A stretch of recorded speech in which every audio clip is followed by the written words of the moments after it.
Welcome to the Learning Pines YouTube. We hope this video helps. You start by powering and preparing the Apple Watch. Make sure it's on a charger and shows charging for at least 15 minutes, because low battery can loop the Apple logo. Once charged, force restart by holding the digital crown and side button together for 10+ seconds until you see the logo disappear. You do this first to clear simple firmware hangs. If the logo persists, proceed, making note of your watch model, and watch OS to choose the right recovery path. Next, you escalate to recovery or diagnostics. Connect the watch to a computer or use the paired iPhone. On Mac OS Finder or iTunes, check for device recovery options.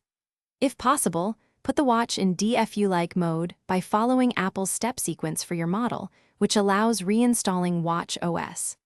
Once connected, choose Restore or Update. Update attempts repair without erasing data. Make sure you have your Apple ID and iCloud credentials handy, because activation lock or restores will. If update fails, perform a full restore to reinstall watch OS. This erases data but resolves software corruption. After restore, set up your watch again from backup, or as new if backups are not available.